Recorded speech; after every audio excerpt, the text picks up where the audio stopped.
नमस्कार विद्यार्थी मित्रांनो, मी रुपाली देवरमणी आज इयत्ता 12वी इकॉनॉमिक्स विषयाबद्दल आपल्याला माहिती पाहायचं आहे. तर इकॉनॉमिक्स विषयातील राष्ट्रीय उत्पन्न या प्रकरणाबद्दल 7व्या प्रकरणाबद्दल आपण माहिती पाहत होतो. तर त्यामधील राष्ट्रीय उत्पन्न गणनेतील मापनातील अडचणी ह्या मुद्द्यांविषयी आपल्याला या पाठामध्ये चर्चा करायचं आहे.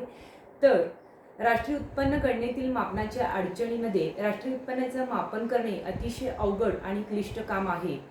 राष्ट्रीय उत्पन्नाचे मापन करताना खालील अडचणी उद्भवतात. त्यामध्ये पहिलं आपल्याला तात्विक अडचणी या मुद्द्याबद्दल चर्चा करायचं आहे. तात्विक अडचणीमध्ये पहिला प्रकार आहे तात्विक अडचणी, यालाच संकल्पनात्मक अडचणी असेही म्हणतात. तात्विक अडचणी याला संकल्पनात्मक अडचणी असेही म्हणतात. तात्विक अडचणीमध्ये पहिला आहे हस्तांतरित देणी. हस्तांतरित देणी बघा, व्यक्तीला मिळणारे निवृत्ती वेतन, बेकारी भत्ता याला हस्तांतरित देणी असेही म्हणतात. याचा समावेश राष्ट्रीय उत्पन्नात करणे कठीण असते.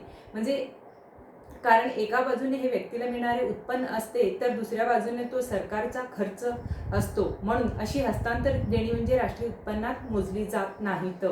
अशा प्रकारे हस्तांतरित देणी म्हणजे व्यक्तीला मिळणारे निवृत्ती वेतन, बेकारी भत्ता यालाच आपण काय म्हणतो, हस्तांतरित देणी असं म्हणतो. तर यांचा समावेश राष्ट्रीय उत्पन्नात करणे कठीण असते. कारण एका बाजूने ते व्यक्तीला मिळणारे उत्पादन असते तर ते दुसऱ्या बाजूला तो सरकारचा खर्च असतो. अशा हस्तांतरित देणी राष्ट्रीय उत्पन्नात मोजली जात नाहीत.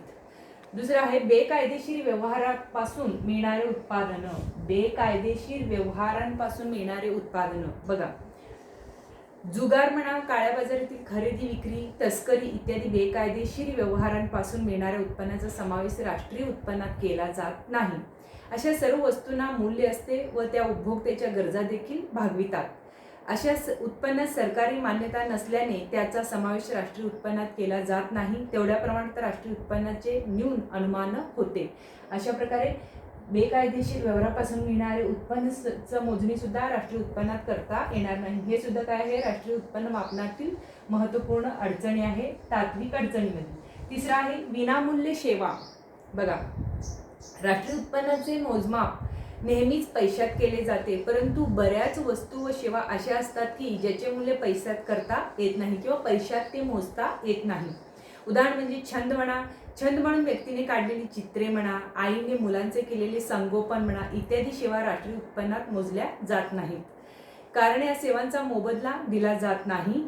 त्याचबरोबर गृहिणीच्या सेवा, सहानुभूती, आपुलकी, दया, करुणा या भावनेतून पुरविलेल्या सेवा राष्ट्रीय उत्पन्नात समाविष्ट करत नाहीत. कारण त्या विनामोबदला असतात. अशा विनामोबदला सेवांचा समावेश राष्ट्रीय उत्पन्नात केला जात नसल्यामुळे आहे त्यापेक्षा राष्ट्रीय उत्पन्न हे काय होतं, कमी होतं. अशा प्रकारे विनामूल्य सेवा हे सुद्धा काय आहे, राष्ट्रीय उत्पन्नातील तात्विक अडचणीमधील एक महत्त्वपूर्ण अडचण म्हणून समजलं जातं. चौथा आहे स्वउपभोगासाठीचे उत्पादन. बघा, अन्नधान्य, भाजीपाला आणि इतर शेती उत्पादने जो स्वउपभोगासाठी उत्पादित केली जातात ती बाजारात विक्रीसाठी येत नाहीत.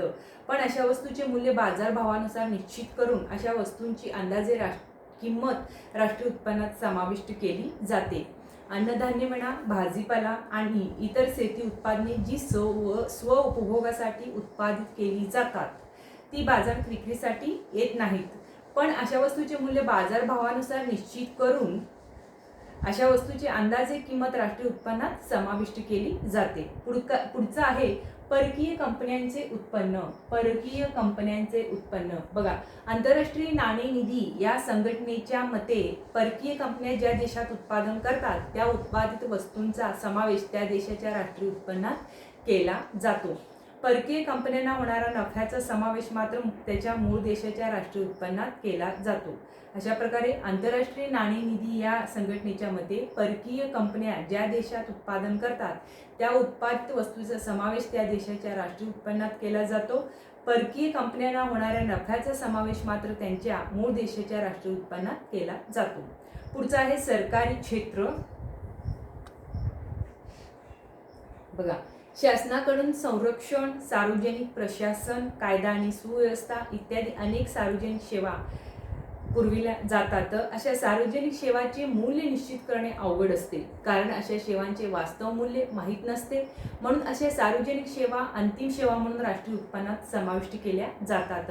अशा प्रकारे सरकारी क्षेत्र काय आहे, हे एक महत्त्वपूर्ण तांत्रिक अडचणी असून सरकारी क्षेत्रात शासनाकडून संरक्षण, सार्वजनिक प्रशासन, कायदे आणि सुव्यवस्था इत्यादी अनेक सार्वजनिक सेवा पुरविल्या जात असून अशा सार्वजनिक सेवांचे मूल्य निश्चित करणे अवघड असतं, कारण अशा सेवांचे वास्तव मूल्य आपल्याला माहीत नसतं. म्हणून अशा सार्वजनिक सेवा अंतिम सेवा म्हणून राष्ट्रीय उत्पन्नात समाविष्ट केल्या जातात. पुढचा आहे किमतीतील बदल.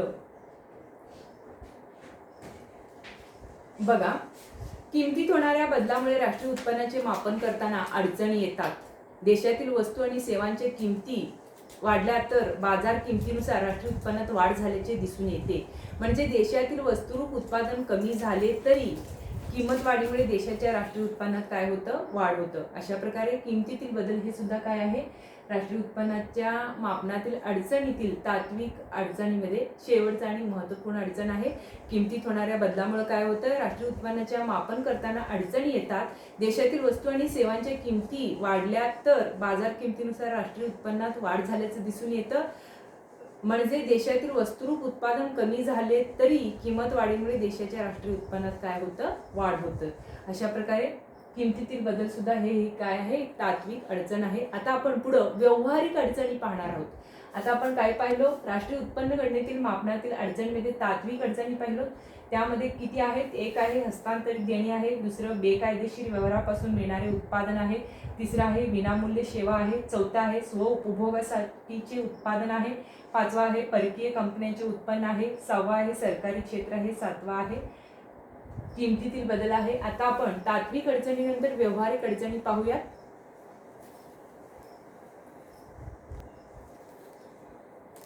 तर विद्यार्थ्यांनो, आता आपण राष्ट्रीय उत्पन्न गणनेतील मापनाच्या अडचणीमध्ये तांत्रिक अडचणीविषयी माहिती पाहिलेली आहोत. आता आपण व्यवहारिक अडचणी पाहणार आहोत. तर व्यवहारिक अडचणीमध्ये राष्ट्रीय उत्पन्नाचे मापन करताना उत्पादकाची पूर्ण आणि खात्रीशीर सांख्यिकीय माहिती संकलित करताना अनेक अडचणी येतात. त्या काही अडचणी पुढीलप्रमाणे आहे. राष्ट्रीय उत्पन्नाचे मापन करताना उत्पादकाची पूर्ण आणि खात्रीशीर सांख्यिकीय माहिती संकलित करताना अनेक अडचणी येतात. त्यापैकी काही अडचणी हे पुढीलप्रमाणे आहेत. पहिलं आहे त्यामध्ये दुहेरी गणनेची समस्या. पहिलं अडचण काय आहे, दुहेरी गणनेची समस्या. राष्ट्रीय उत्पन्न मोजताना येणारी सर्वात मोठी अडचण म्हणजे काय, दुहेरी गणना होय. एखादी वस्तू मध्यम आहे की अंतिम आहे हे निश्चित करणे अवघड असल्यामुळे बऱ्याच वस्तूची गणना दोनदा होण्याची भीती असते. त्यामुळे वास्तविक राष्ट्रीय उत्पन्न अनेक पटींनी अधिक दिसते. उदाहरण म्हणजे बेकरीत जे पीठ वापरले जाते त्याला मध्यम वस्तू म्हणून संबोधले जाते. पण तेच पीठ जर कुटुंबाकडून वापरले गेले तर ते अंतिम वस्तू म्हणून गणले जाते. त्याला काय समजलं जातं, अंतिम वस्तू म्हणून समजलं जातं. दुसरं आहे अमौद्रिक क्षेत्राचे अस्तित्व. दुसरं काय आहे, अमौद्रिक क्षेत्राचे अस्तित्व. बघा, भारतासारख्या विकसनशील देशात मोठ्या प्रमाणावर अमौद्रिक क्षेत्र अस्तित्वात आहे. शेती व्यवसाय अजूनही उदरनिर्वाहासाठी केला जातो. शेती उत्पन्नाचा मोठा भाग वैयक्तिक उपभोगासाठी वापरला जातो. तसेच उत्पादनाचा काही भागाचा इतर वस्तू व सेवांच्या बदल्यात विनिमय केला जातो. अशा उत्पादनाचे व उपभोगाचे मापन राष्ट्रीय उत्पन्नात केला जाऊ शकत नाही. म्हणून अमौद्रिक क्षेत्राचे अस्तित्व हे सुद्धा काय आहे, राष्ट्रीय उत्पन्नाच्या मापनातील किंवा गणनेतील व्यवहारिक अडचणीमधील एक महत्त्वपूर्ण अडचण आहे. कारण अमौद्रिक क्षेत्र म्हणजे भारतासारख्या विकसनशील देशात आजही मोठ्या प्रमाणात अमौद्रिक क्षेत्र अस्तित्वात आहे. शेती व्यवसाय अजूनही काही लोक काय करतात, उदरनिर्वाहासाठी शेतीचा व्यवसाय केला जातो. शेतीचा उत्पादनाचा बराच मोठा भाग वैयक्तिक उपभोगासाठी वापरला जात असल्याने उत्पादनाचा काही भागाचा इतर वस्तू व सेवांच्या बदल्यात विनिमय केला जातो. अशा उत्पादनाच्या व उपभोगाचे मापन राष्ट्रीय उत्पन्नात केला जात नाही. त्यामुळं अमौद्रिक क्षेत्राचे अस्तित्व हे सुद्धा काय आहे, राष्ट्रीय उत्पन्नाच्या मापनातील अडचणी आहे. व्यवहारिक अडचणीमधील एक महत्त्वपूर्ण अडचण असून तिसरा आहे अपुरी आणि अविश्वसनीय सांख्यिकी आकडेवारी. बघा, विकसनशील देशात उत्पादन आणि खर्चाविषयीची पुरेशी आणि अचूक माहिती उपलब्ध नसते. विकसनशील देशात उत्पादन आणि खर्चाविषयीची पुरेशी माहिती पुरेशी आणि अचूक माहिती उपलब्ध नसते. शेती, मत्स्य व्यवसाय, पशुपालन, वन उत्पादने, किरकोळ व्यावसायिक, बांधकामावरील कामगार, छोटे व्यावसायिक इत्यादीच्या उत्पन्नासंबंधीची अचूक व विश्वासार्ह माहिती उपलब्ध नसते. उत्पन्न पद्धतीने राष्ट्रीय उत्पन्नाचे मापन करताना अनर्जित उत्पन्नासंबंधीची माहिती, ग्रामीण व शहरी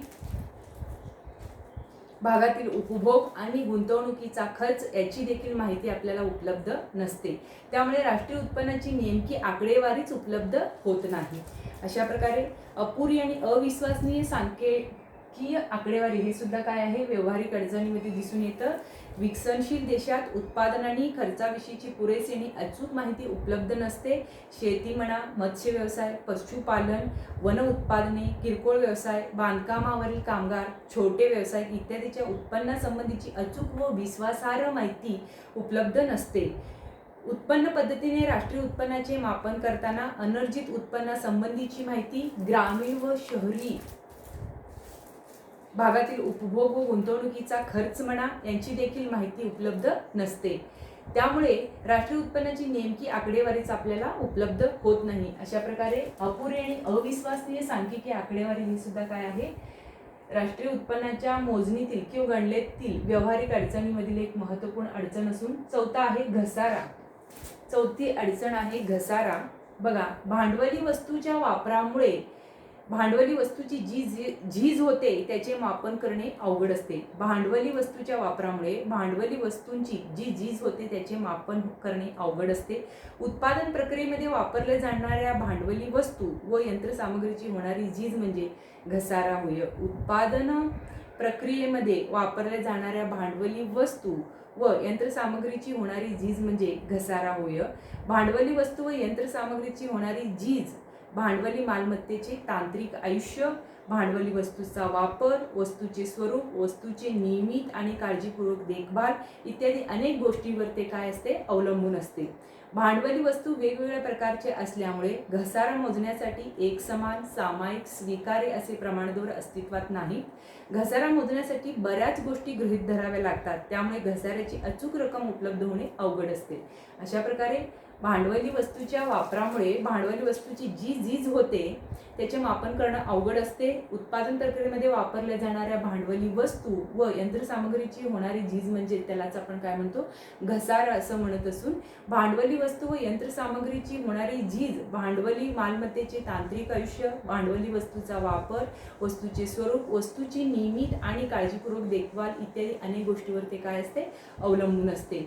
भांडवली वस्तू वेगवेगळ्या प्रकारचे असल्यामुळे घसारा मोजण्यासाठी एकसमान, सामायिक, स्वीकार्य असे प्रमाणदर अस्तित्वात नाहीत. घसारा मोजण्यासाठी बऱ्याच गोष्टी गृहीत धराव्या लागतात. त्यामुळे घसाऱ्याची अचूक रक्कम उपलब्ध होणे काय असतं, अवघड असतं. अशा प्रकारे घसारे हे सुद्धा काय आहे, व्यावहारिक अडचणीमधील एक प्रमुख अडचण आहे. पुढचा आहे भांडवली लाभ आणि भांडवली तोटा. पुढचा काय आहे, भांडवली लाभ आणि भांडवली तोटा. मालमत्ता धारकांना मागणीतील बदलामुळे किंवा बाजारभावात वाढ झाल्यामुळे जो भांडवली लाभ होतो किंवा बाजारभावात घट झाल्यामुळे जो भांडवली तोटा होतो त्याचा समावेश राष्ट्रीय उत्पन्नात केला जात नाही, कारण चालू आर्थिक व्यवहारामुळे हे बदल घडून येत नाहीत. अशा प्रकारे भांडवली लाभ व भांडवली तोटा हे काय आहे, महत्त्वपूर्ण अडचण असून मालमत्ता धारकांना मागणीतील बदलामुळे किंवा बाजारभावात वाढ झाल्यामुळे जो भांडवली लाभ होतो किंवा बाजारभावात घट झाल्यामुळे जो भांडवली तोटा होतो त्याचा समावेश राष्ट्रीय उत्पन्नात केला जात नसून, कारण चालू आर्थिक व्यवहारामुळे हे बदल घडून येत नाहीत. पुढचं आहे निरक्षरता आणि अज्ञान. पुढचं आहे निरक्षरता आणि अज्ञान. बघा, विकसनशील देशात बहुतांश छोटे उत्पादक निरक्षर आणि अज्ञानी असतात. त्यामुळे ते आपल्या उत्पादनासंबंधीच्या नोंदी ठेवू शकत नाहीत. म्हणून स्वतःच्या उत्पादनाची किंवा उत्पादन मूल्याची माहिती ते देऊ शकत नाहीत. म्हणजे त्यांच्या उत्पादनाचे किंवा अर्जित उत्पन्नाचे अंदाज व्यक्त केले जातात. अशा प्रकारे निरक्षरता आणि अज्ञानामध्ये विकसनशील देशात बहुतांश छोटे उत्पादक हे काय असतात, निरक्षर आणि अज्ञानी असतात. त्यामुळे ते आपल्या उत्पादनासंबंधीच्या नोंदी ठेवू शकत नाहीत. म्हणून स्वतःच्या उत्पादनाचे किंवा उत्पादन मूल्याची माहिती ते देऊ शकत नाहीत. म्हणजे त्यांच्या उत्पादनाचे किंवा अर्जित उत्पन्नाचे अंदाज सुद्धा येथे व्यक्त केले जातात. अशा प्रकारे निरक्षरता आणि अज्ञान हे सुद्धा काय आहेत, व्यावहारिक अडचणीमध्ये येतात. व्यावसायिक विशेषीकरणाचा अभाव, व्यावसायिक विशेषीकरणाचा अभाव. बघा, विकसनशील देशात व्यावसायिक विशेषीकरणाचा अभाव असल्याने उत्पादन पद्धतीने राष्ट्रीय उत्पन्नाचे मापन करताना अडचणी येतात. उदाहरण म्हणजे विकसनशील देशात शेतकरी शेती हा प्रमुख व्यवसाय बरोबरच तो काय करतो, दुग्ध व्यवसाय करत असतो, कुक्कुटपालन करत असतो, कपडे शिवणे करत असतो इत्यादी व इतर व्यवसाय देखील ते करतात.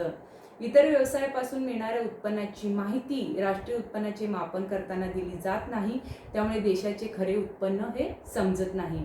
अशा प्रकारे व्यावसायिक विशेषीकरणाचा अभाव हे काय आहे, विकसनशील देशात व्यावसायिक विशेषीकरणाचा अभाव असल्याने उत्पादन पद्धतीने राष्ट्रीय उत्पन्नाचे मापन करताना अडचणी येत असून, उदाहरण म्हणजे विकसनशील देशात शेतकरी शेती या प्रमुख व्यवसायाबरोबरच दुग्ध व्यवसाय, कुक्कुटपालन, कपडे शिवणे इत्यादी इतर व्यवसाय देखील ते करत असतात. इतर व्यवसायापासून मिळणाऱ्या उत्पन्नाची माहिती राष्ट्रीय उत्पन्नाचे मापन करताना दिली जात नाही, त्यामुळे देशाचे खरे उत्पन्न आपल्याला समजत नाही. पुढचं आहे मालाच्या साठ्याचे मूल्य. पुढचं आहे मालाच्या साठ्याचे मूल्य.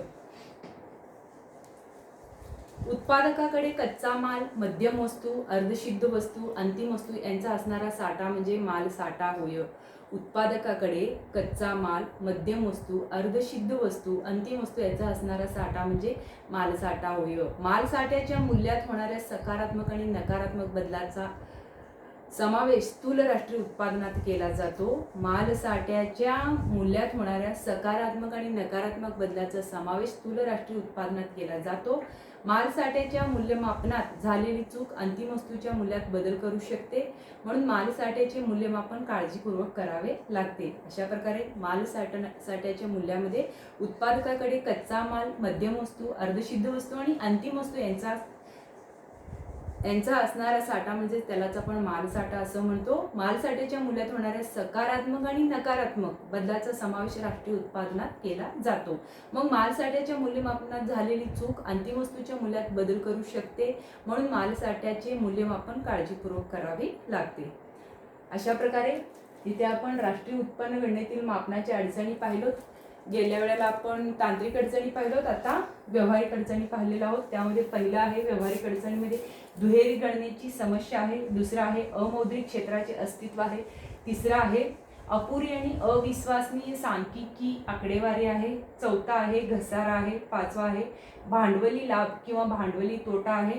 सहावा आहे निरक्षरता आणि अज्ञान आहे. सातवा आहे व्यावसायिक विशेषीकरणाचा अभाव आहे.